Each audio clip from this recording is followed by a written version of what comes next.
4, 3, 2, 1.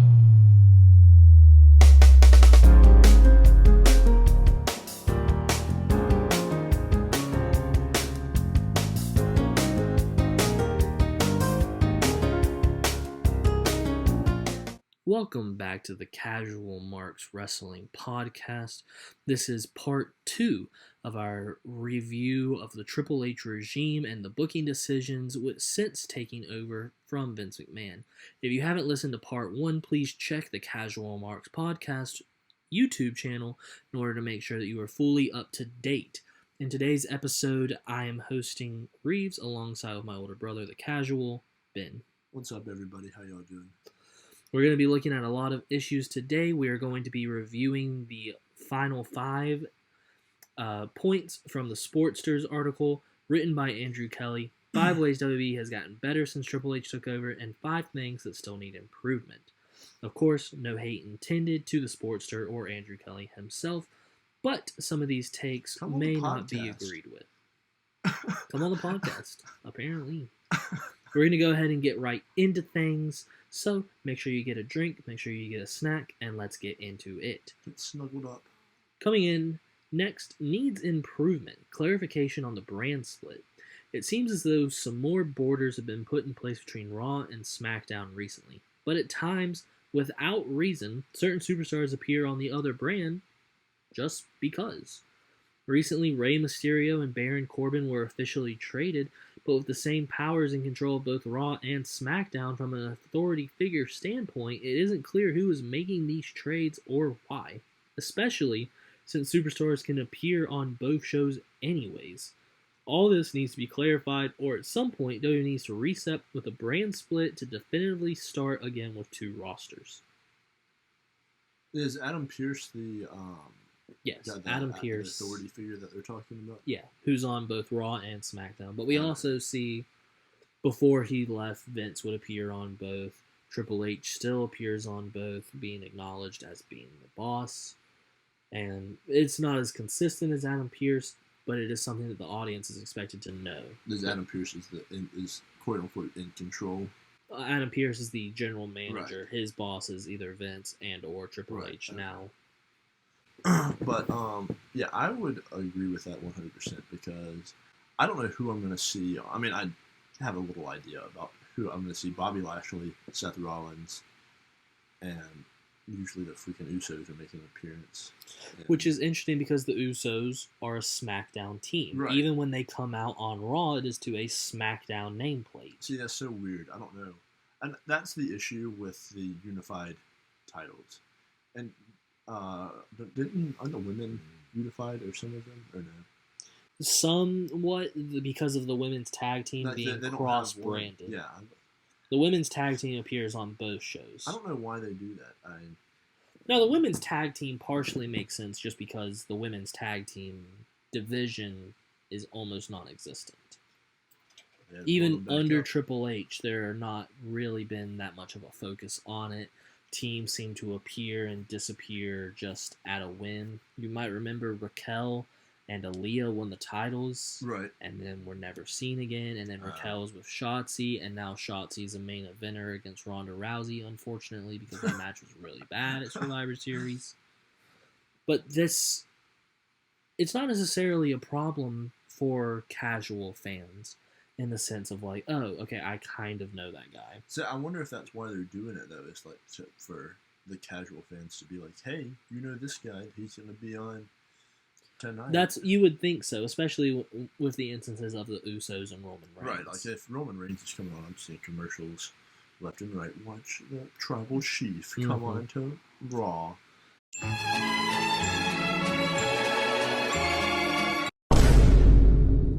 You have this sort of weird decision-making where you have people like Alpha Academy. No, trust me, I love Alpha Academy. Shoosh. Chad Gable is one of my personal favorite wrestlers. And Otis is mine. Probably ever.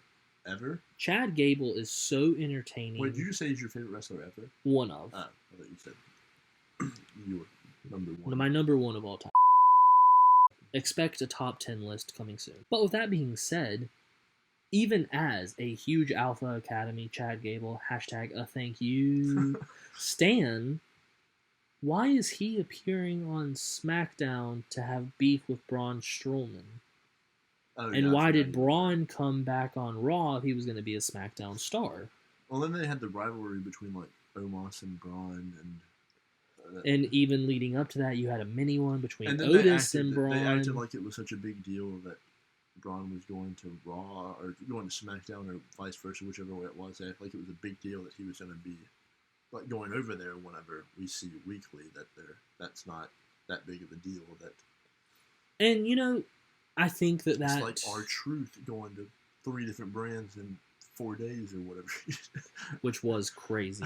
Also, get well soon, R-Truth. We love you. At the very least, please come and be like a manager for someone. Or join us on the podcast. Get on the pod. And always use a third. But I think it's something that's very strange. And, I think there are times that it probably is a little bit out of their control. Like after Clash the Castle or something like after Crown Jewel, for example, where maybe they're not necessarily there. Maybe they're on the European tour. Maybe they're already there, and so they're bringing in other talent that are over to just kind of be one-off appearances. But I will say, this is a little bit of a spoiler because I know you personally, Ben, have not seen NXT Deadline yet. No, I'm not. Have you watched it? I've seen all the spoilers and results. Oh. The NXT Tag Team Champions I don't get the ESPN notifications like that. for NXT. Right. You get it for Raw and Yeah. SmackDown, which is very strange. No, not for Raw and SmackDown, just for the Pay-per-views. Yeah. premium line. But, PLEs. Pretty Deadly, who, I'm a big fan of. I think they're hilarious. Those are the models, the side plate checks, they come out. Pretty Deadly has lost the NXT Tag Team titles to Oh. the New Day. To the New Day? To the New Day. What? Yes. What, to Xavier Woods and Kofi Kingston? Yes. See, that's back to my point. Is NXT a developmental brand or is it just a third brand? Because, I don't know. I love the do New Day. think, Kofi is now a Grand Slam and Triple Crown winner. What's Triple Crown mean? He has won the Raw, SmackDown, and NXT tag titles. Well, see, if you can just go back and forth between all the different brands, why even have a different Brand split Yeah. at all. Right. Why have brands? Why Right. can't Braun Breaker already be on Raw? Right. Well, that's what's interesting because when I was at WreslteMania Texas, Braun was on and won the NXT title in an episode of Raw from Dolph Ziggler, Oh, no. The gatekeepers. the gatekeeper to the main roster, Dolph Ziggler. I didn't realize that, though. I don't know. I wish that, I really wish they would just do another draft and then just keep it split like that. I think, that's you how know- my Raw and SmackDown used to be, and I am nostalgic to that, and that's what I would love. Not have even that. from a necessarily a nostalgia point of view. I Just a think it clarity. is something, a very clearly defined brand split with these are the main stars of this show. These are the champions of this show. It makes it where each show feels more important. It Right. makes it where each show is easier to follow. And I also think that it allows more stars, which Yeah, I think is a 100%, I agree. lovely transition. Wait, I was going to talk about this. Oh, yeah. I was going to say that I think this goes back to the issue of having the unified championships because you have your quote unquote top of the card is you can't just keep him to one because he's the champion of both, and the same thing with your tag teams. And it's like they're digging a deeper hole by not splitting, and I think that it's gonna have to stay that way until they break up until they introduce a new championship for. I would agree. And I'll give you a small history lesson. Anyone listening, in case you don't know, this will also be one for you. Obviously, we know Hulk Hogan, champion for years. I believe his longest was 3 consecutive years as champion. So he's beaten Roman? Yeah. Okay, good. And I also believe he main evented the first, or was involved in the main event of the first 9 WrestleManias. Nice. So he was John Cena before. Yes. And see, then this is what happened, okay? He was the guy. Right. At WrestleMania 6, he lost the Ultimate Challenge to the Ultimate Warrior. Is that when the Intercontinental Championship changed? That's when the Intercontinental and the WWF title were both on the line. Gotcha. And Warrior won both. Oh. And Hogan took a little time off, and then ratings plummeted Right. because Hogan was gone. Right. And sure, people loved Warrior. Don't get me wrong. Warrior at the time was extremely over at the time. But he wasn't Hulk Hogan. Right. So when Hogan wasn't there, Well, yeah, you. or when Hogan wasn't on the pay-per-view or on the house show loop, people didn't pay to go. Right, because you want to see the top dog. Like, If there is pun one intended. top dog, that's who people pay to see. Right, and I mean, my girlfriend, she'll tune in just to see Roman Reigns, and she'll put her phone down just to watch whenever Roman comes out because he is that big of a pull. He is that huge, and that's where the issue of not having as deep of a roster not talent wise, but popularity wise, is really coming to bite them in the ass. But now let me tell you what happened right after Hogan left. Okay. The actual time that Hogan left. Hogan left to make, I believe it was called Tropic Thunder or something along that lines. He was going to be kind of his own Baywatch. Ah, yes. He did not, this is a revisionist history. He did not leave for WCW. He left for Hollywood Right. and then went back to WCW. Because he failed in Hollywood. That's when he got Pasta Mania running wild. What? Don't worry, there's a picture of it I'm editing in right now. But he had a pasta store for a while. Nice. He's got very the infamous. Hogan Surf Shop too. Yeah. And then, what was the movie? Ready to Rumble? Is that what you're talking about? Or No Holds Barred? No. Okay. I was saying that was the WCW movie for some reason. No, Ready to Rumble is WCW. No That's the one Holds with Dave Barred is Arquette. WWF. Yes. Okay. But so yeah, and then. So left he for leaves. Hollywood. He leaves to try and go for Hollywood. Right. Now, the question becomes, who's left? And now this is where the new generation Is that whenever it's the emerged. Dark Ages kind of? Kind of. That was also around the steroid trial time. Oh. So Vince was like, I need another big guy, but not that kind of big who's ripped. So that that's when where we Shawn ended up with Michaels? Yokozuna Oh. and Diesel and King Mabel. But we also had Wait, great is Mabel workhorse. Viscera? Yes, that's King Mabel that we watched the other day. Doink Mabel? But then we also ended up with instances of people like Shawn Michaels and Bret Hart, Oh, and okay. to a lesser extent Owen Hart, to a lesser extent Davey Boy Smith, And that's who like were whenever- these workhorses that were coming in and And those are performing. the ones that like they're literally carried the company on their back until Yes. we got to Austin and The Rock, basically. Well, see, that's exactly the thing. You had these people that were quote unquote stars, according to Vince. You know, your Yokozunas, your Lex Lugers, your Diesels, who weren't getting I over. forgot. I thought Lex Luger was a Superman hero for a long The time. Lex Luthor is a Superman villain. But you end up with people like that Vince is saying, these are our stars. And the fans are saying, no, they're not. And the fans are telling you, This we blood want... We'll get to that. The fans are telling you, we want Shawn Michaels, we want Bret Hart, we want, to a much lesser extent, Sean Waltman, who is X-Pac, or at that time, the 1-2-3 Kid. They wanted X-Pac? He was a really good light heavyweight. Who'd you say that they wanted? Say that one more time. Shawn Michaels. Oh, they did. wanted Bret Hart. And he they was wanted saying- Sean Waltman to a and- lesser extent. Oh, so this is whenever and he said Vince was saying, here's Yokozuna. Here's Ahmed Johnson. Here's, to a much lesser extent, Isaac Yankem. Hakeem the African Dream, baby. So that, And see, this is where you have whenever these... it's the vanilla midgets start coming in. To a degree, yes. But then this is exactly the thing. Then they found Austin, and they elevated Shawn, and they elevated Brett, and they elevated Triple H, and they elevated The Rock, and they What do elevated you mean, Mankind. they, like the company? Yeah. Oh, okay. Suddenly, you have the Attitude Era where there's all of these top stars who are Right. constantly being put in that position. Oh, so you have like a rotating door of top stars. Exactly. Gotcha. But then, as that happens, and as natural happens, someone emerges at the top. You had you had Stone Cold, and you had The Rock. Right. Then you have the famous instance of WrestleMania 17, where Stone Cold decides he wants to turn heel because he feels that The Rock is becoming more popular than him. He kind of had like a bitch fit about it. It was a whole thing. In real life? Like Yeah, this is like a real thing. this is shoot style? He requested to turn heel. Oh, whenever Yes. the crowd thought that Yes. Vince McMahon was a face? Gotcha.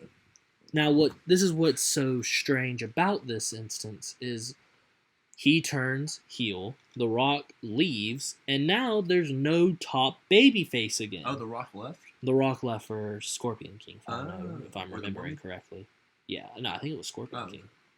Or he might have left for the Mummy and then did the Scorpion King closer to 2001. I think that's how it was. But who cares? I cares. What matters is suddenly you had the same problem as when Hogan left. Now, Stone Cold wasn't gone, but there Right. wasn't a top babyface. There wasn't a great person to take over. And then the invasion happened, The unfortunately. greatest storyline. DDP was a stalker, it was the whole thing. American Badass Undertaker. But then things started to get better. They started pushing these workhorses again. This is where you start seeing people like Eddie, Chris Benoit, Kurt Brock Angle. Lesnar, Boy, you Kurt gotta Angle. bleep that name. I'll believe that the last one.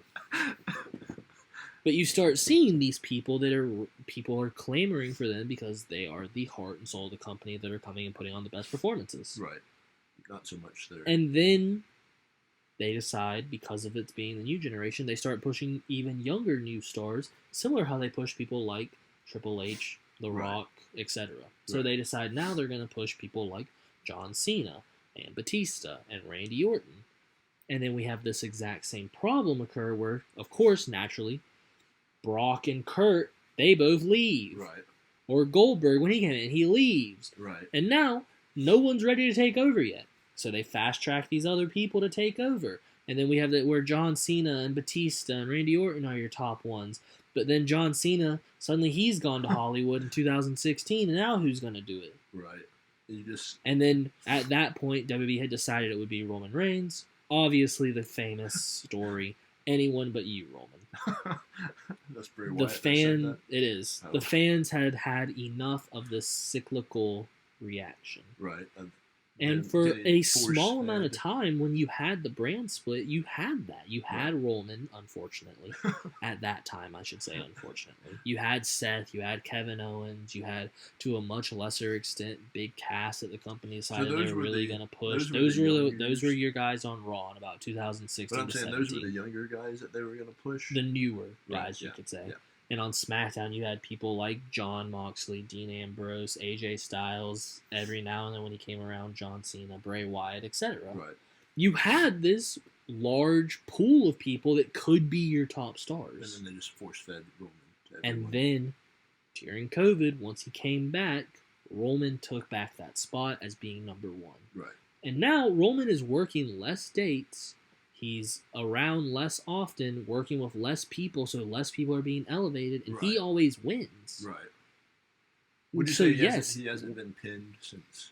I believe it was December 3rd, 2019, if I'm remembering right off the top of my head. So it's literally been 3 years. It was during the dog food feud with Baron Corbin, Ew. where Baron Corbin and Dolph Ziggler poured dog food all over him. 'Cause And he's there's a a big picture dog. of that You get that? happening right now. You get it? The big Yeah, dog? you get it, guys.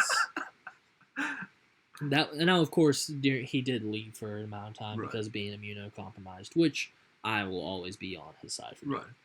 But when he left, who was there? The Fiend, and the Fiend was awesome. But then that was also during the time of Is that the red Vince matches, McMahon. though? Yep, And that was also the the classic. DQ at the Hell in a Cell. We can't get too sidetracked talking about that. And I think that brings up as a great transition to our next point. According to Sportster, I think is how it's supposed to be pronounced. Gotten better, the roster depth. With the massive releases over the last few years, it's left WWE with a skeleton of a roster, leading to repetitive shows, countless rematches, and the same individuals in the same spot over and over and over. Since Triple H took command, he has brought in various former talents such as Johnny Gargano, Braun Strowman, Dakota Kai, Karrion Kross, Bray Wyatt, and several more, whilst also calling up names from NXT. He is bolstering the roster, and that project is showing no signs of slowing down. No, I would agree. He has definitely improved the roster. Yeah. And you have definitely seen a lot larger talent pool coming in. Especially with a bunch of the talent that they let go. That was shocking. Braun, Bray, Karrion, Yeah. etc. Even looking at some of the people that have not come back, maybe yet, maybe at all, who knows? I think that People that was, like Keith Lee, to a lesser extent, Isaiah Swerve Scott, to probably more of an extent, you have people like Rusev, Claudio Castagnoli, forgot who about is Rusev. Cesaro. Cesaro. Yeah. You have people like Chris Jericho, who left well before, or John Moxley. I don't think who, Chris if Jericho will come back. I don't know if they will or not. It's so hard to tell because Well, it's yeah. Triple H in control, That's true. and he's allowing more freedom. But we could even see someone like Keith Lee that was treated so well, or Adam Cole even that was stars under Triple H. Well, whenever they were on NXT. Yes. Yeah. And now they're in AEW, arguably not being used to their potential. Now, Oh, Adam really? Cole's been injured, so they haven't been able to do as much as they Keith Lee maybe would Bearcat want. still? Keith Lee's in a tag team with Swerve Scott. That's all he's done. I don't know. Cesaro's really being used to launch the Ring of Honor brand under him. Is that better? I don't know. I think that was a big old fuck you from Triple H sending that to Vince McMahon for firing all of his guys, hiring all of You know, these it might people. be. But then let's look at this where I would say that possibly this is something that needs improvement. Oh, yeah, I agree. Now, I mentioned in the last part, and if you haven't listened to the last part, here's another shout out to go and check it out. It's getting to a point that the roster is somewhat bloated. Because let's look at some of these people who have come back. It's not necessarily when we look at the Johnny Garganos and the Karrion Crosses and the Bray Wyatts that are being treated so well.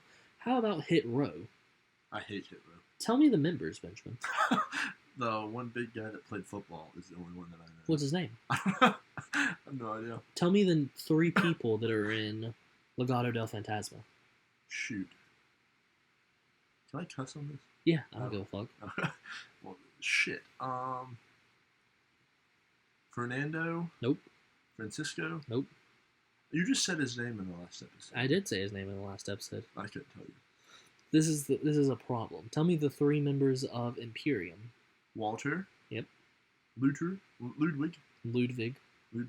I don't know the other one. Giovanni. Yeah, Vinci. never would have got that.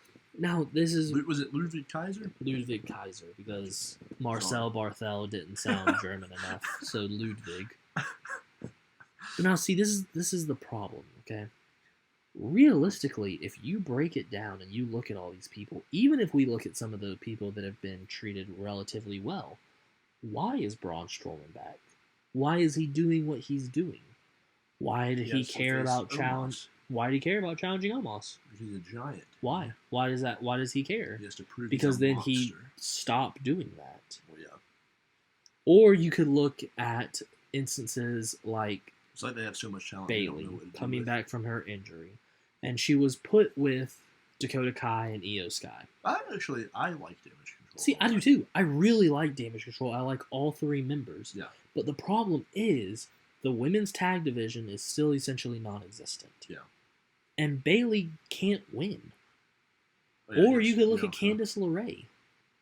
I forget. Who did she beat up? Didn't she beat the crap out of somebody? No, she got the crap beat out of her. I thought she just beat somebody to hell. Like, She had that really good match against Dakota Kai. I thought she beat somebody up. Like, started using weapons or something. Am I just imagining things? I don't know what you're talking about. I That's think you're what- thinking about Nikki Cross. Maybe that's what I'm thinking about. But we could Is look at Nikki Nikki Cross. Cross is the one that was the superhero. Yeah. Superhero at training. Yeah. You could look at Nikki Cross. You could look at Alexa Bliss. We You gotta could talk look at about Emma. Asuka. You could look at Emma. You could look at Ridge Holland. Not Ridge Holland, excuse me, Madcap Moss. You could look at all these different people that, yes, we have a better roster and arguably a more talented roster. But the question is, why do I care? Exactly. Not only why do I care, but why are they there? Yeah. Because Even realistically, Johnny Gargano. when you look at sure, you could say Johnny Gargano too, or even Dexter Lumis. Yeah. And Dexter Lumis has been treated very well Yeah. because he's been there in a relatively well done story. Right. But once that story's done, what have we learned about that character that will explain where he goes next? And the answer is really nothing. Yeah. You could probably say the same thing for Karrion Kross. Karrion Kross and Drew McIntyre's feud was so centered around Karrion Kross saying, "You were the chosen one. They chose wrong. You need to step aside because your time is done." Well, yeah, and isn't it really about Scarlett being like the one to choose people? See, somewhat, yes. That goes kind of back to his Killer Cross days. But see, like, there's these people that heard from NXT that I have no clue really what they are about or anything, and then they come out and then I don't care who they are. Whenever like their music hits, I'm like, I have no idea who that is. Like Yeah. that Emma girl that came out to Ronda Rousey. It wasn't just you. There were a number of people that didn't know who she was. And that's not necessarily a bad thing. Right. Is it ideal that you have things where it's supposed to be a very large response or like a huge pop for a surprise return? It's not great when they come out to a lukewarm reception. Right. But there was a time it's okay if they come in and they just surprise the world. They they show them what they're all about. When Dakota Kai and Io Sky had their match after War Games, and it was a really good match, and it led into a really, really long story in the match itself. That's good because Dakota Kai and Candice LeRae both into that coming out party. Right. Or you could even look, and realistically, you could look at Ronda and Shotzi. Shotzi didn't necessarily have to come back, but she returned to her former form, had the tank back, everything like that. Well, yeah, and then it's like they don't know what to do with them once they're back. They get them back, they have the return, and then they get another return next week. Right, that's like let's look at specifically Hit Row since coming back. Hit Row coming back, were they gone? Hit Row was fired by Vince, yes. Oh, I didn't After know that. being promised to their face they were safe. Oh. It was a very dramatic thing. I didn't know that. But let's look at once they came back, or you could even say it was a call-up if you wanted, because they were never on the main roster. Right. They came back, and the first week after they came back, their first full-time return was a concert. I think they're trying to be like the Scissor Me Daddy people on AEW. See, the thing is, they were doing that before the Acclaimed. What, the Scissor Me Daddy? They weren't doing the Scissor Me thing. But is the Acclaimed the Scissor Me Daddy? Yeah. Okay. I'm an ass man. Billy Gunn. But once they came back, they really weren't starting to get over. And then they brought in Legado del Fantasma, technically a call-up from NXT. Who was the guy? Santos Escobar. Santos Escobar. It's El Toro del Cruz and Joaquin Phoenix. Selena Vega. Zelina Vega as well. I should have said her. So there you have them come back and they attack Hit Row, getting them over partially. But people already didn't necessarily care about Hit Row, so why do they necessarily care about Legado del Fantasma that's feuding with Hit Row? Is it because they hate Hit Row? There was a previous standing feud between them that wasn't allowed to go. But was it because they get over because people hated Hit Row and they're like, see, that's the thing. Attacking them. They're not necessarily over because people didn't care about Hit Row. So why do I care that these people are attacking Hit Row? Right. Because I don't really care about Hit Row. Right. And then we saw them start to have a feud between those two, and that has potential to get them both over if you allow it to. But I would argue that they're already damaged goods, so it may not be possible. Gotta heat them back up. But then you might know that the War Raiders, Viking Experience Raiders, whatever they're called, came back to attack all of them. Right. Eric and Ivar, and now Valhalla, which is Sarah Logan. Right. So now the Viking Raiders, fresh return, attacking a NXT call-up that attacked a fresh return. The Warriors are gone. And you can have this mixing pool of conflict. I think it's cool if it's not, okay, well, I'm feuding with Tommaso Ciampa and Tommaso Ciampa only. Oh, yeah, I think it is too.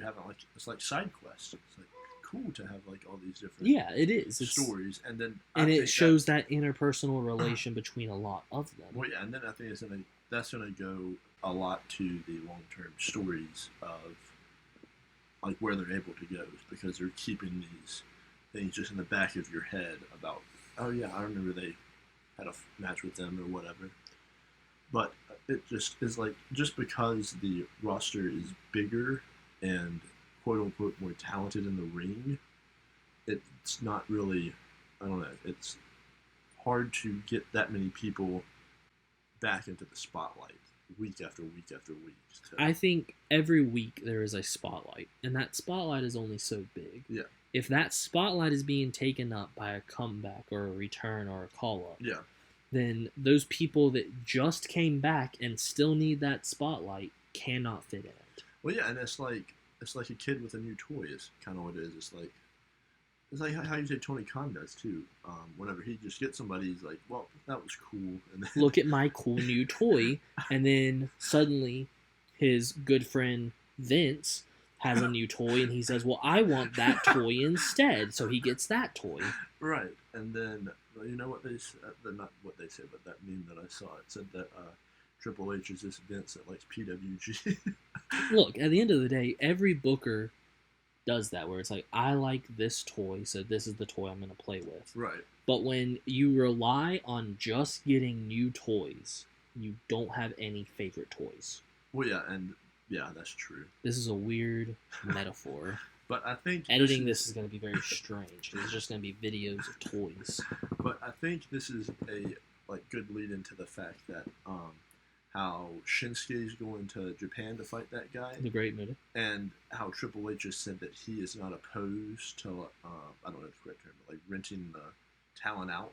Mm-hmm. Talent exchange. Yeah, and I think that would be chef's kiss. Chef's kisses, of course. Yeah, for wrestling and WWE as a whole, because once you get tired of somebody, or once they have done so much, it's trade my toy. Even though that's still my favorite toy, I'll trade you for that brand new toy for a few essentially weeks. But it's you still want your favorite toy back at the end of the day. It's kind of like what I think the current brand split is supposed to be.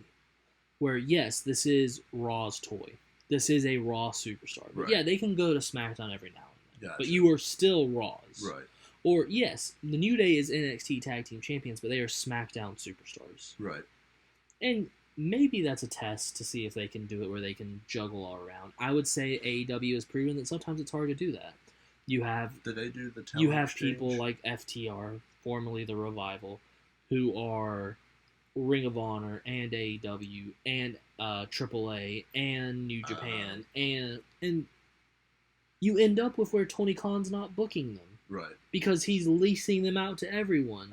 So then you have people that only watch AEW saying, well, I want to see the Revival. Right. Where's FTR? Right. Well, and that's, like I said, at the end of the day, that's still your favorite toy, so you should still have them. But I think that what you're saying with the brand split, them doing that, I don't know if that works, because I think a majority of people that watch Raw or SmackDown are watching both of them, or at least... You'd be surprised. SmackDown gets better numbers. Well, I guess it's on Fox, so I guess that would make sense, but I don't know. It's weird to think about that. It's hard to say that it's necessarily an improvement on roster depth when we consistently see the roster interchanging and switching between each roster. Just like you said, it's about the matches. Like, we want quality over quantity. Mm-hmm. And that's how I think they should look at the superstars, is that we want quality superstars who the fans care about and have a connection to, rather than just, oh, look, here's somebody new from NXT that was here 2 years ago. And, this isn't necessarily something that's exclusive to Triple H. There's a very famous instance of Triple H, Stephanie, Shane, and Vince all coming out in an episode of Raw during the real dark ages of 2018 and 19. When the segment is called "You're the Authority Now." Triple H pointed down the hard cam and said it, and then they were like, "You're gonna see fresh matches, fresh superstars, and fresh storylines." They basically broke character on air and saying like, "We are going to be better," and then they said this is all because Baron Corbin is a terrible general manager, and a bunch of people that were lower mid carders beat him up. Beat up Baron Corbin? Yeah. Baron Corbin was general manager? Yeah. Oh boy. But when that happened... How could you let the wrestling god beat it? When that happened, it was called the NXT 6. It was both members of Heavy Machinery, Otis Dozovich and Tucker... Otis bit. And Tucky Baby? Tucky Baby. Lacey Evans, Nikki Cross, EC3, and Lars Sullivan. Lars Sullivan, the big bald guy? Yeah. Okay. That's the one that did porn and was racist. Oh, nice. Gay porn, to be specific. But let's think about that, okay? Lars, out. EC3, out. Right. Tucker, out. I heard EC3 was having a great time with Velveteen Dream. EC3. I don't know, man. Come on the pod. So then we realistically have 3 members left from that NXT 6. Lacey Evans. Lacey Evans is being repackaged again.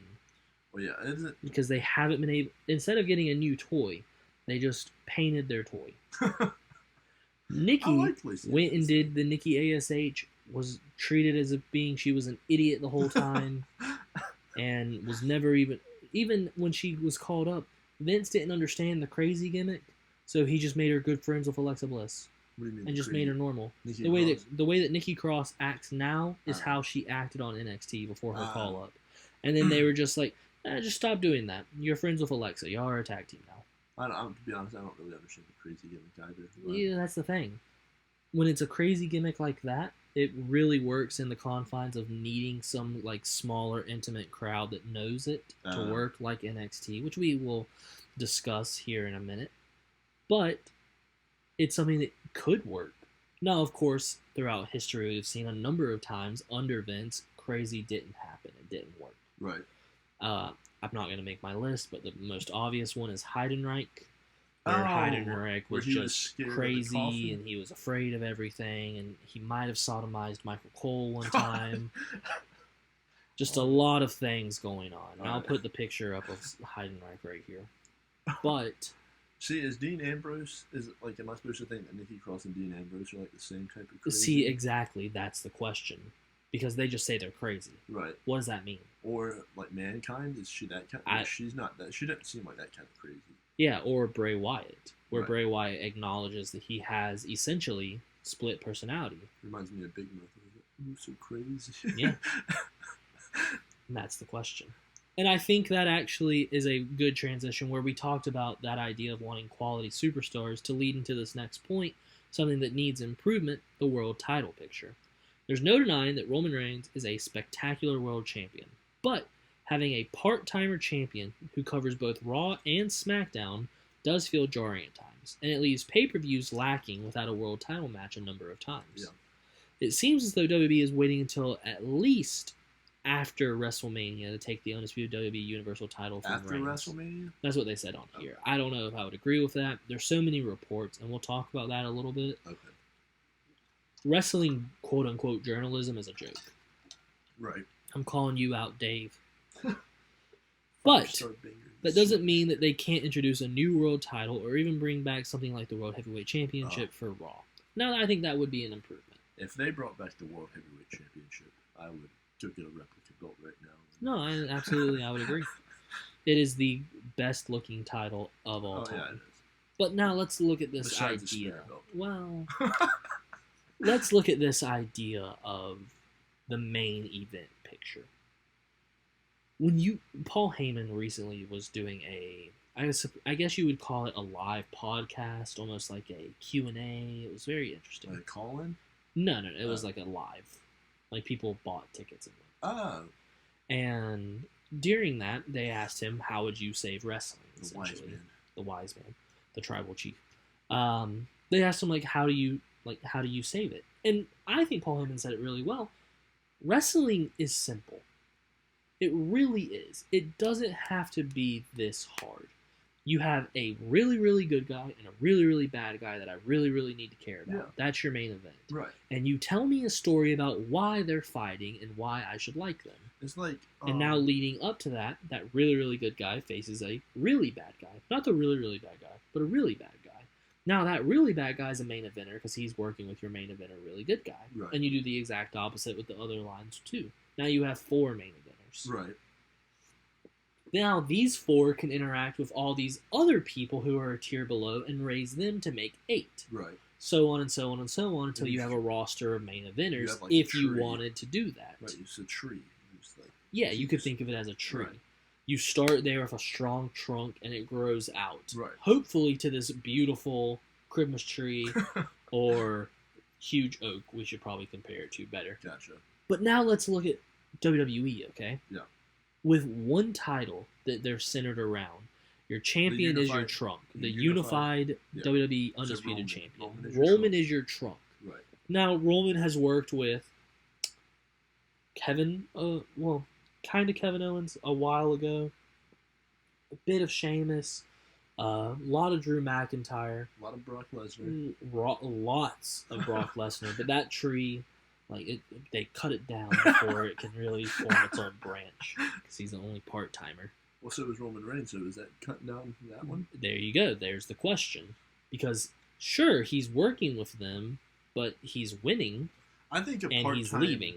I think a part-time champion is cool if it's a transitional champion. A part-time champion is cool if it's not the only one. Yeah, but I think even the transitional champion. I don't know. I don't want the quote unquote guy to not be there every week. Like I'm going to wrestle until. I think it was in this episode we discussed this idea of the guy. Right. There should not be the guy. There shouldn't be, but there will naturally always be. Yeah. There will naturally be a number one. I will go back to whenever we would go to live events, and we would be there, and only reason I was there was to see John Cena. And he would come out there and do his little promo to end the show, and then he'd put on the dark match for us. And I went home a happy man. See, look, that's what I'm saying. There will naturally always be the guy. There will be a number one. But the gap between number one and number two, honestly, probably has not been this wide between Roman and... I don't even think you have a clear number two. Maybe you could say Drew. Maybe Cody because of how much he did. Maybe Seth because he's so over. I forget about Cody, and I think I think he should take the title, but that's a whole other story. Yeah, that's going to be its own separate story where we talk about But I think Seth Rollins is definitely number two. So let's say it is Seth Rollins, okay? But I don't think that he can beat Roman Reigns. No, that's fine. That's fine, because he really doesn't have to. Because let's use that Paul Heyman ideology, okay? Right. We have Roman Reigns as our strong one, and if the gap was smaller and Seth was the world champion of Raw... Is Roman a good guy or a bad guy, though? Because I don't know. If you really want to break it down, he's neither. No, he's a tweener. In the famous words of Roman while he was leading up to his feud with... championship and go to... Not that part. This is before that. While he was leading to his feud with The Undertaker, he very famously said, "I'm not a good guy. I'm not a bad guy. I'm the guy." Gotcha. And honestly, that's exactly what WWE wants him to be. He's not a face. He's not a heel because they don't care if you cheer him or boo him, as long as you are reacting when he comes out. Right. And that's exactly what everyone does. That's why he is a heel, but he comes out and he says, "Acknowledge me." He gets the cheap pop. He talks like an unbeatable champion, But and he needs naturally to do that with one champion, not both, holding both of them hostage. And I think that's fair. I think it's completely fair to say that because if you have one show that feels like these, let's say Monday Night Rollins, for the simplicity of it, he's our world heavyweight champion for the simplicity of it. And he is a fighting champion. He is there every week. He is open challenge. He is like letting every single person. He's like the workhorse we were talking about with. He is your Bret Hart. Yeah. Or your Shawn Michaels. Right. Or your but macho then, man compared to the Hulk Hogan. Right. Then you have the guy who is the special attraction. He's on the main show, which is now Fox. And then he goes SmackDown. Goes and does he shows up and Hollywood. He does what he needs to do. You know, he ooh-ahs in the Rock's movie. Right. If you do that, that's fine. Right. Because you have that feeling of different, and it elevates both champions because they're different. But right now, and the brand split gap, the gap is so large. You have world's champion, United States. Yeah. It's a huge gap. Signals, but we're doing lots. I'm going to edit it. I'm gonna edit lots it. of gaps. There's lots of gaps, baby. Insert a picture of Taz here. That's a big old gap, Cole. This is the issue, okay? If you have a gap like this, and it is so far, that's why you end up with this idea of who's going to beat Roman. And right now, the popular theory going around is that The Rock's going to return at number 30, win the Royal Rumble, beat him at WreslteMania, and be the champion. But some other people are saying that no, he won't, because Cody's going to do it, and then Roman's going to have to face both people on two separate nights because he's going to defend both titles, even though the titles are unified. This was not when he comes out, they do not announce WWE Champion and WWE Undisputed Universal Champion. Right, they just say unified. He is the undisputed WWE Universal Champion. Right. He is the only one. Right. There's only one champion. It is 2 physical props for one because it looks more imposing when they all hold up multiple belts. Yeah. And are the Usos? Are those unified? Yes. So they're all. So there's only one men's championship. Yes. Okay, for 2 shows. Yes. Huh. There is 1 world title across both, 1 tag team titles across both, 1 Raw exclusive, 1 SmackDown exclusive. See, that's crazy. So there are 4 championships with this huge roster Yeah. and only 4 titles that they can fight for. And this is what happens not to Raw now. Well, I'm going to say there's not many people that can do the big time main event feuds that aren't revolved around a championship belt. Like, we don't have the Undertaker that is It's the main event. hard team. to have the people that are past needing a title. Right. Now, if they would have kept the Fiend and kept rolling with the yeah, Fiend, you that would have arguably so, and arguably still with Wyatt, you have that. But let's look at my personal least favorite wrestler right now, Matt Riddle. Because Matt Riddle, you're not trying to hit the bongs. this is the thing, okay? And this is the thing. That is one of the most controversial takes I could have ever said, is that Matt Riddle is the most overrated and overvalued wrestler in the company today. I'll agree with that. He's at X-Pac heat with me. Yeah. And he had X-Pac with me ever since he interrupted the New Day and I don't know, I'm blanking on their name, Usos promo. But this is the thing. Matt Riddle, in the span of a month, went from cussing on air, pull-apart brawls, saying that he's going to fucking murder Seth Rollins. They're talking about his family. They're talking about his kids. They're having a fight pit match. He's like this deadly fucking warrior that's jumping off the top of cages because he's so angry and he wants to hurt Rollins so bad. And then he comes out with bongos wanting to form a band with Elias.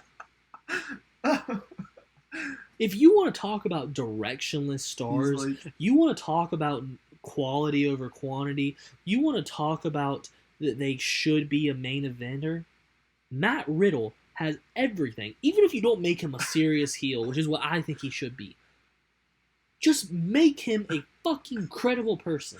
He's like Orange Cassidy, and then Seth Rollins is like his Neville. Yes. Where it's like, all right, well, look, he doesn't give a fuck, but he's going to really fuck up Seth Rollins. I don't understand why they don't use that to their advantage. Like, Matt Riddle has the in-ring talent of whoever you want to... Matt Riddle could literally be similar to a Brock Lesnar character. Yeah. He could be a babyface version of Brock where he is a no-nonsense, badass fighter. Yeah, or a Kurt Angle where, I think Matt Riddle's specialty in MMA was wrestling. Yes, I think Kurt Angle... He literally beat John Jones, I'm pretty sure. In high school, yes.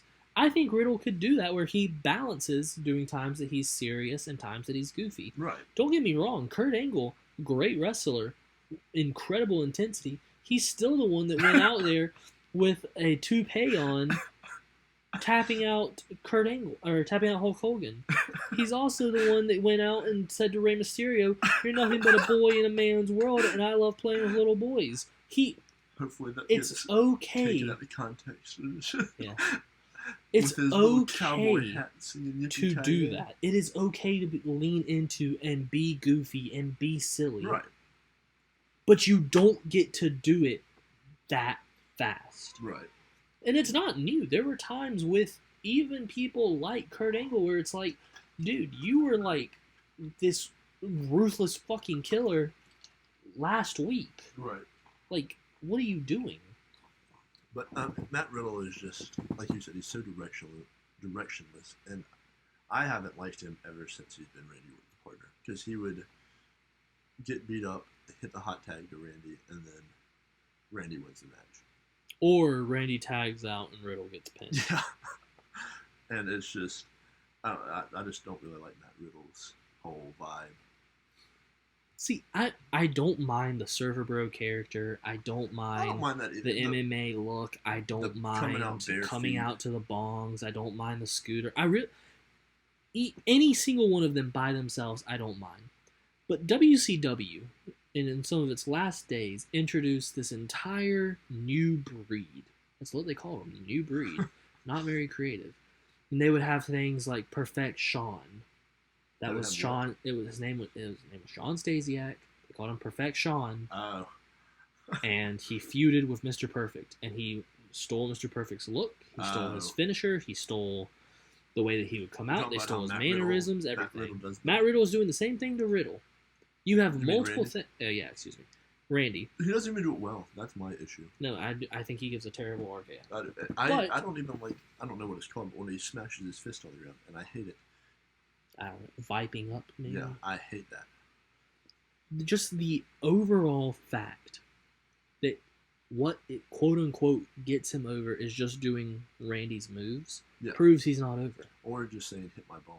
And it proves he's not over. Right. And if you want to sit here and you want to talk about directionless stars, needing depth, quality over quantity, needing a main event scene, you don't get to do that. I think, though, they could have carried him after that Seth Rollins match. If they would have kept him in that way, he could have been a main eventer. Like, I would have actually enjoyed it. See, I would agree. It's the idea that this is the thing. Right now, there are so many people that feel like they are just under the main event. Right. I would even say Kevin Owens feels that way. Well, yeah, I would say Seth Rollins feels that way. I would say Drew McIntyre, Sheamus, etc., etc., etc. Maybe even people like Karrion Kross and Braun Strowman. Because right now, Roman Reigns has been forced to be untouchable. Well, yeah. It's like how John Cena was talking about, like, Roman Reigns couldn't get the job done. And that's what kept him around. Right. And that's like Roman Reigns is waiting for somebody to come up there and do that. And that's why they have to bring in people like freaking Goldberg and people like that. And, you can look and you can say it'll be The Rock or it'll be Cody or it should be Sami Zayn, which is what people that don't understand stories say. It doesn't matter because right now, I don't think there is anyone. Right now, we are recording this on December 13th, 2022. Yes. Yeah, 2022. I don't know why that threw me off. Censor that part out. What year is it? There is nobody who, by the time of April 1st, believably beats Roman Reigns. I think Cody or The Rock could. I don't. Because that's the thing. You bring Cody back, and what does he do to prove that he's ready? I don't. Let's say that whoever it is, Rock, Cody, whoever the fuck, I'll be completely they win honest. At WrestleMania or they win at the Royal Rumble. Okay. Yeah. Even if they enter at number 1 and go the distance, I don't know if that's going to be enough to convince the majority of people that they're a threat to Roman Reigns. I think The Rock is just because he's The Rock. That's the thing. It's all based on name value. Well, yeah, and I'm about to say the feud between The Rock and Roman Reigns. I didn't watch anything of Cody Rhodes since he's been back in WWE. I don't think. I might have watched the who do you have the Hell in a Cell with Seth Rollins? Mm-hmm. I watched that, but other than that, I haven't really watched his wrestling of anything. I've seen his promos, and that's what I love about him. Yeah, no, that's the thing. It's going to be entirely based on his promo. Yeah. But I am fearful that there is going to be another instance of Hogan's gone, we don't have anyone. Cena's gone, we don't have anyone. Austin's a heel and Rock's gone, we don't have anyone. If Roman takes a break? When Roman loses the title, he has to take a break. Yeah. He has to. Yeah. And then where do we go? Because the main roster, especially the main event scene of the main roster, has been so depleted. Well, I guess you have Cody Rhodes. If he comes back, he'd be full-time. Yes. Edge.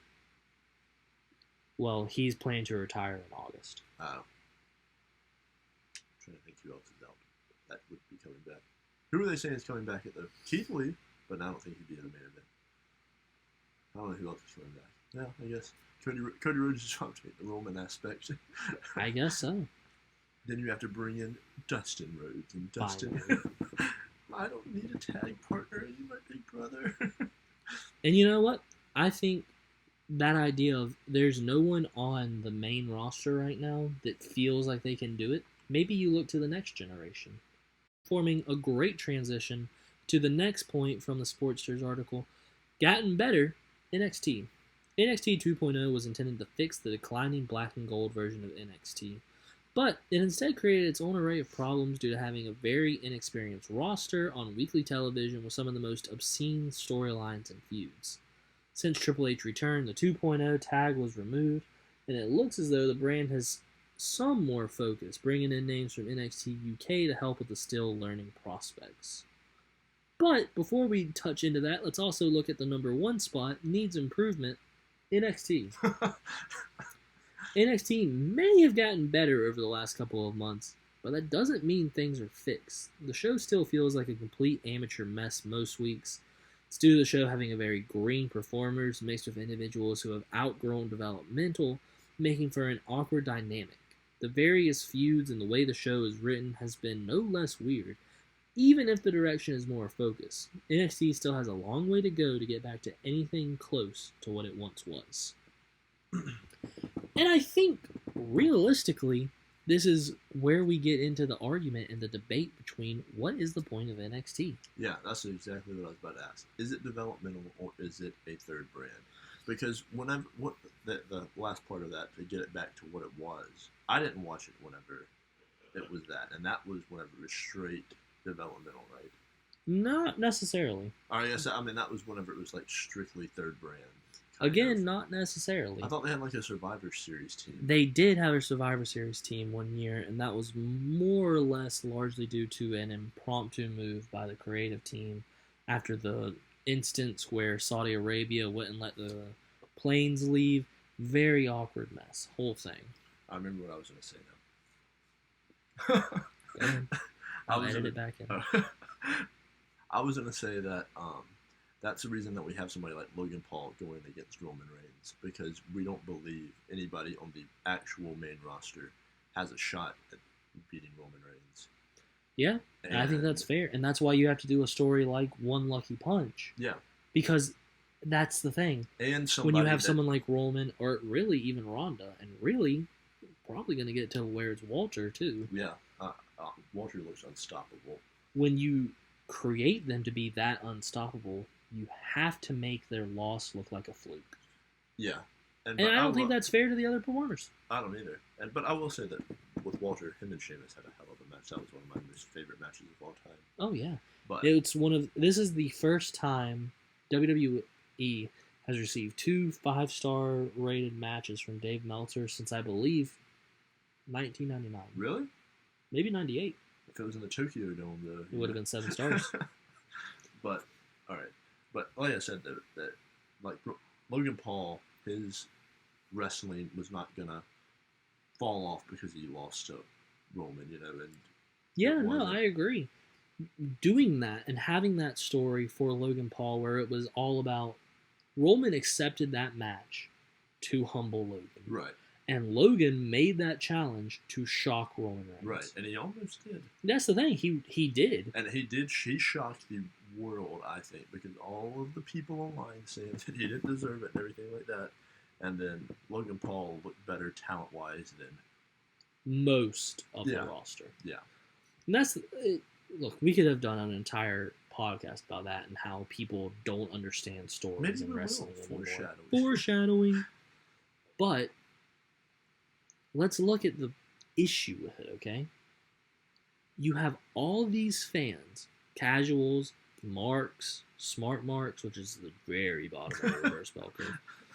You have all of these fans that all think they know the best way to do it. Even the casual fans are there like, well, I would have had this person. The Rock.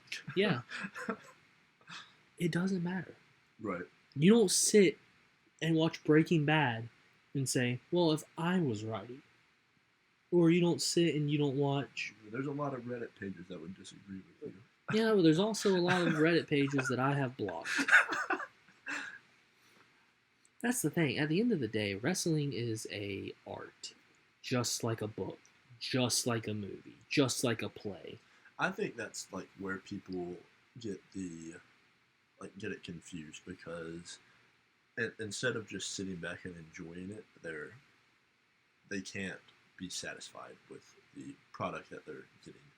And then, especially people on that bottom bell curve, they're always searching for something better than what WWE can offer, and then things like whatever that promo that Dean Ambrose was in, where they crack the light bulbs over each other every match and have the death matches.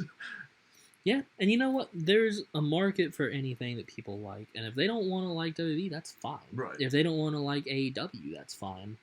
But there are people that can't like anything. Right. And that is where I don't understand. Can't acknowledge that WWE is doing something well. Or AEW, Right. or New Japan, or anyone. Right. I mean, you have people that don't like anything at all. And I think this list, this final point of what's the best improvement, NXT, what still needs the most improvement, NXT, because it's not what it used to be. It doesn't matter. Because wrestling can't go backwards. Right. We will never go back to the Attitude Era. Right. We will never go back to the territories, ever. Right. We never will. We never can. Wrestling is a shark. It has to go forward. You make a circle. Sure, it can make a circle, but even when it makes a circle, that's not going backwards. Right.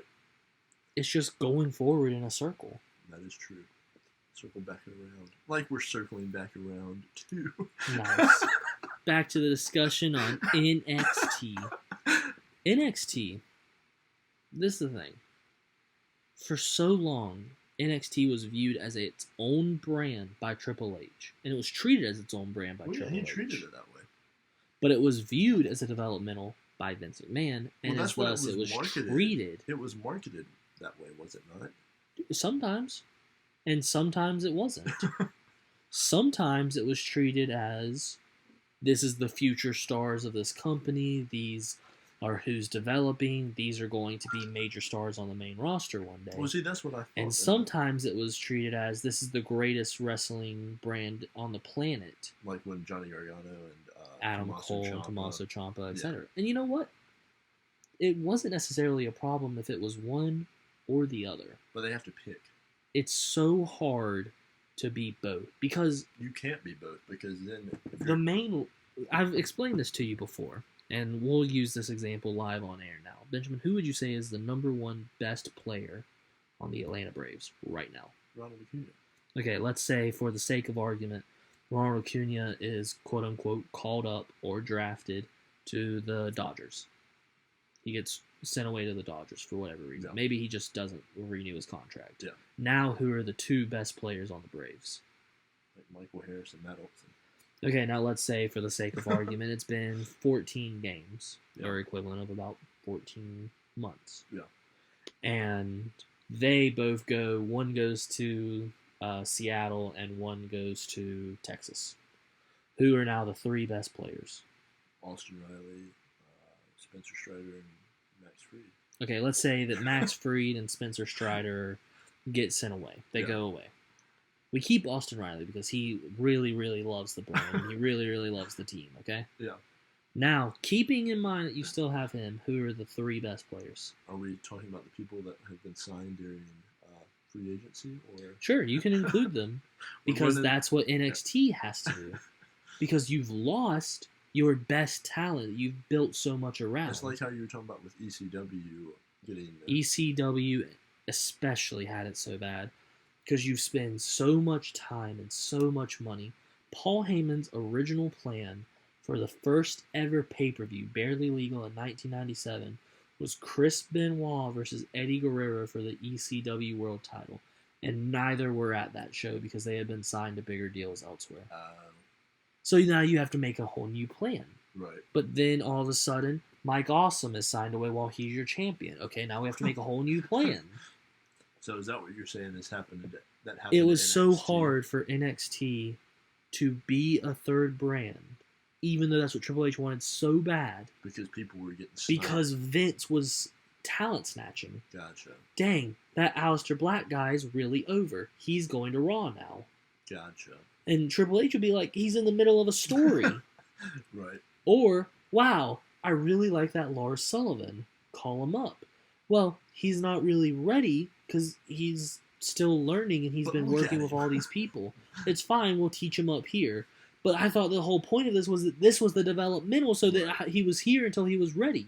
Or then whenever they changed their whole gimmick, whenever they would... Yeah, you call him up and now suddenly they're... Yes, it's still Lars Sullivan, but now he's asking, why does the nightingale sing in its cage? I know what it's like to be bullied. What the fuck? You were a fucking slasher villain on NXT. What happened? Oh, well, I got caught with some really, really bad forum posts. But didn't they just like not acknowledge them changing brands? It's like, hey, look at this new A lot guy. of times they wouldn't. A lot of times they would just be like, and here he is. And there are instances of successful ones and very well done ones. Kevin Owens has a great one. He's still NXT champion, challenging John Cena for the U.S. title. Right. Then he refuses to take the U.S. title because why would he want it when he's already NXT champion? Okay. But then again, that's where you start begging these questions. Who gets to decide? And now Triple H gets to decide. Right. So, And with Shawn that Michaels. being Is it Shawn said, Michaels in Shawn charge? is overseeing NXT, but he is very much under Triple H. Still. Gotcha. Whereas before, Triple H saw this as his chance to break out with NXT. Right. Which, of course, it was. That's why people are so excited for this Triple H era. Right, Because we saw what NXT could be. When Right. NXT, especially when it was only 1 hour, it was tight-knit, logical storytelling centered around realistic standards with good character But see, development. this is do you think that you can carry that NXT success over to something as big as Raw and SmackDown? Maybe not. Because you have Maybe not, but you there's can on improve Raw and SmackDown. Well, yeah, but and that's what people are so excited for. But on NXT, you have the same people coming, watching every week, and they have that connection to them. No, you're absolutely right. And then it fuels the people at home watching. And When then, wrestling, no one ever likes to actually actively admit this, but the most important aspect of wrestling are the fans. Yeah. It's why I couldn't watch during the pandemic. Right. It was so you weren't getting jarring. the It was TVs. so. Even before that, watching WreslteMania 38 or 37. Whenever it was quiet. And Yes, the Gronk was- nothing. Oh my god, it was impossible. If you haven't There's seen a really- recap of that, go back and watch. Yeah, go ahead. It's on the channel. There's really, really good wrestling on it, Right. but watching it is so difficult. That's I why- have never gone back to it. That's why they had like the developmental have to come out there and like Yeah. cheer.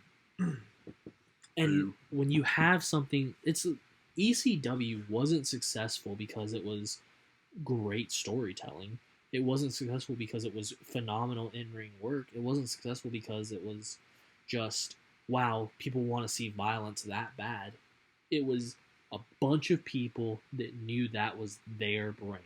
They Right. went every week. They sat in the same spots. They knew those characters. They Right. knew those stories, and they knew who they wanted to win. Right.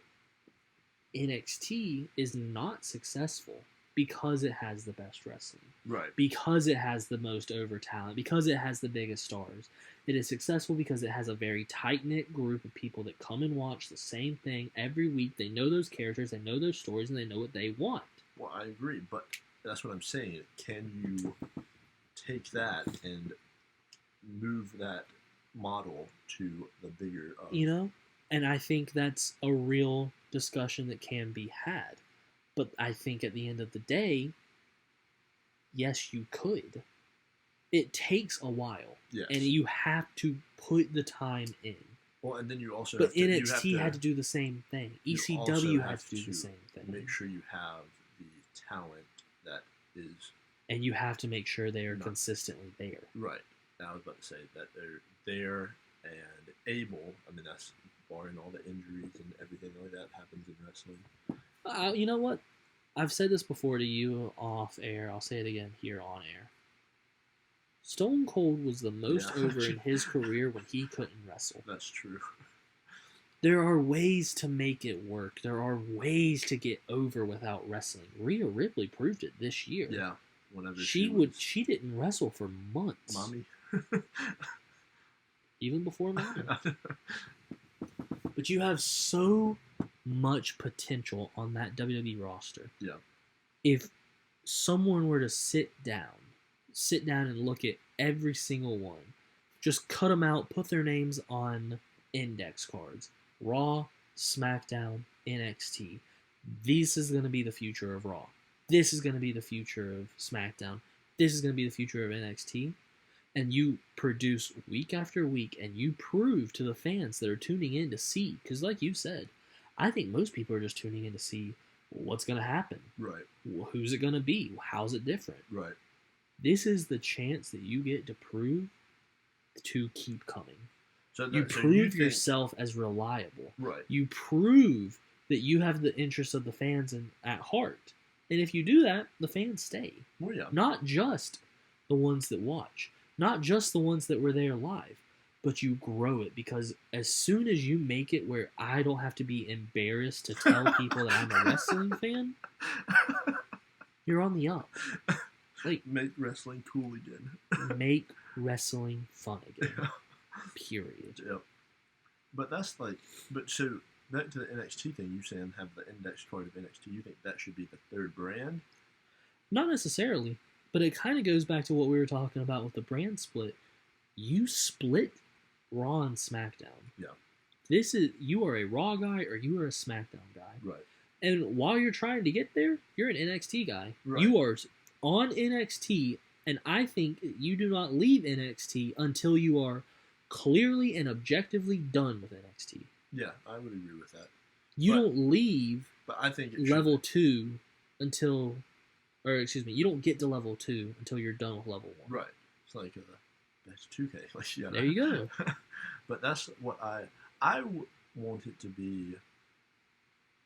I guess the kind of developmental that that we talked about, that where it's new guys, like new people signing them, like young people that they're talent searching and everything like that, and then also they're like signing a bunch of indie guys that know the business, know how to wrestle already, but Yes. they just don't have the name or the physical abilities that these other people might have, and then develop it that way. That's what I want to see. See, that's essentially what NXT was always meant to be. It is Right, a mixture of indie talent that is coming in with homegrown talent to create dream matches while you're Right. promoting and elevating these new people as the future. Right.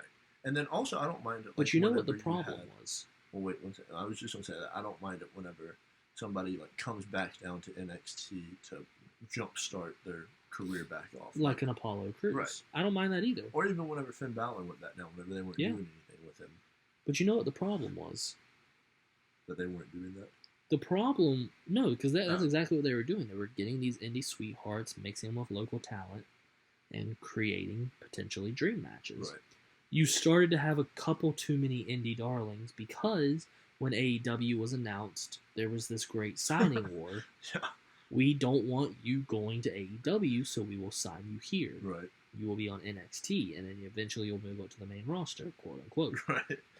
But the problem is, when you do that and you just sign all these talents, none can get over. Well, I So think when that you have all of this indie talent, no room for homegrown talent, and no homegrown talent getting ready to go up, and all this indie talent's getting older, there's not. You gotta think, Finn Balor's in his 40s. I didn't realize he was that old. Yeah. It's like Bobby Roode's like 48 or something like Yeah, that. Bobby Lashley's 46. Yeah, that's insane. And sure, we're in an era where you can have longer careers and later in your life you can really get over. But we need But that this is future. a physical. People, that's what business. someone like Austin Theory Yeah. or Tyler Bate or even Braun Breaker. Braun Breaker is 24 years Yeah. old. Tyler Bate is 24 years old. Austin Theory is younger than me. Right. And he's a 2-time United States champion on the main roster every week. Right. You have to have those building blocks. Oh, And yeah. this is my biggest concern Because for with each one of those, ever though- since Triple H has taken over. My biggest concern is that we're just bringing in all these people, and you're putting wet concrete down Yeah. and hoping that concrete will solidify. But before it does, you're already building on it. Yeah, that's a good analogy. You have to let everything solidify. Right. And if you don't, nothing gets over. Right. He doesn't have that base quite solidified yet. And that's I want them to set a solid base for NXT and let it be how Triple H wanted it to be, how it was so great and everything like that, and then not have Vince squashing them as soon as they do come to the main roster, and then because that's like the whole issue with why I didn't like or watch NXT is because as soon as they came to the main roster, they just got their ass beat. I agree. And I think it is something that right now we have to be skeptically optimistic that Triple H will not make those same mistakes. But looking at it, long-term storytelling, I'm scarred by the. But when you look at certain aspects of him just signing people instead of calling up people that are arguably ready to be called up, like a Braun Breaker, like a Grayson Waller. Is that the other who's on live on Instagram? Yeah. He's someone, or realistically, LA Knight had that problem for a long time. He was ready to get called up, but they weren't ready. And I think that's what's so interesting. Shinsuke was on NXT and everything like that. If you really think about it, Shinsuke didn't need to go. To NXT? Yeah. Well, yeah. AJ didn't go, and he didn't need to. I don't think Shinsuke needed to if you treat him right. Nobody went to NXT until it was started, which was in... That's true. At the end of the day, NXT, you could make arguments that the original became too indie for its own good. Yeah, that's like... it became that third brand, and it, to a degree, it's nice to have that change of pace where it feels... Having a brand that makes you sit and watch it and you're like, wow, I can't believe this is WWE isn't a bad thing. Right.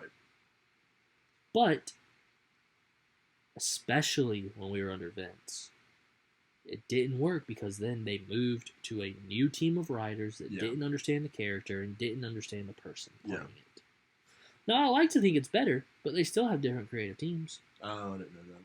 Yeah, let's be real. There's are NXT 3 hours of... Are NXT writers like... Not always. Developing themselves? Not always. Some. Gotcha. There's 3 hours of Raw. There's 2 hours of NXT. There's 2 hours of SmackDown. We're already at 7 hours a week. Yeah. You can't have just one team writing that much content. 7 hours a week with, let's say, 50 people. Yeah. Consistently writing that every week. Yeah. You just can't do it. Yeah. And I think that as we give the actual stars more creative freedom, and we give them more room to grow into their own characters and creative say, we're going to see that problem reduce. Yeah, and especially, like you said, whenever it's fun for them, make wrestling fun again. At the end of the day, that's it. And I guess that'll be about where we end it off. Make wrestling fun again. Until next time, everyone make sure that you like, comment, subscribe, share the video around. Feel free to hit us up on all of our other socials. That'll be linked all down below. I'm Reeves. I'm Ben. Thank you for listening.